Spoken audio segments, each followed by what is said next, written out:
Quels sont donc les dangers liés à l'utilisation abusée de l'écran? Dans un article intitulé « Les ravages de l'écran », il est clairement évoqué les dangers liés à l'utilisation des écrans. Selon l'auteur, une mauvaise utilisation des écrans entraînerait le surpoids, la baisse du sommeil, la baisse des qualités mnésiques de la vue et également du quotient intellectuel.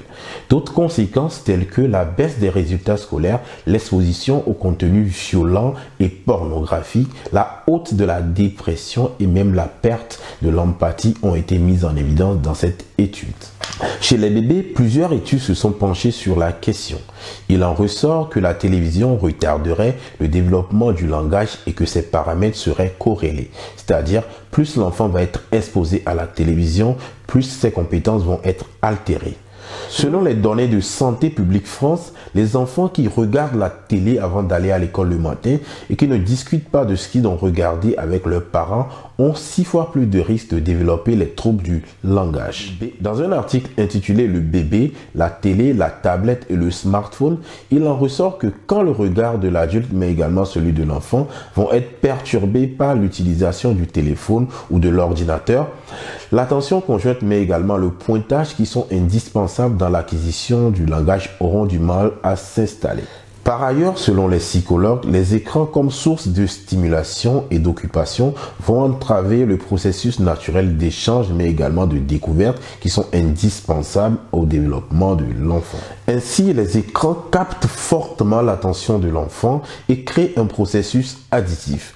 Ainsi, ils vont priver l'enfant du temps qu'il devrait passer avec les humains pour développer ses capacités motrices mais également sensorielles. L'exposition prolongée, incontrôlée et répétée aux écrans entraînerait des troubles plus graves du comportement, mais également de la communication, pouvant aller jusqu'à une absence ou à une réduction d'interaction sociale. Le professeur Daniel Martelly, qui s'est intéressé au sujet, parle des enfants épais, c'est-à-dire des enfants exposés précocement aux écrans. Il s'agit des enfants de moins de 4 ans qui sont exposés 2 à 3 heures par jour aux écrans. Les symptômes accompagnant ces pathologies sont les troubles d'attention et de comportement quand l'écran est retiré, mais également du désintérêt à l'égard des autres enfants et des troubles du langage.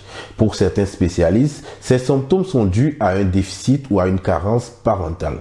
Toutefois, nous sommes bien d'accord qu'un enfant qui passe 2 à 3 heures devant l'écran, c'est du temps qu'il ne passe pas à jouer avec ses parents ou à discuter avec ces derniers. Après les enfants, passons maintenant aux plus âgés.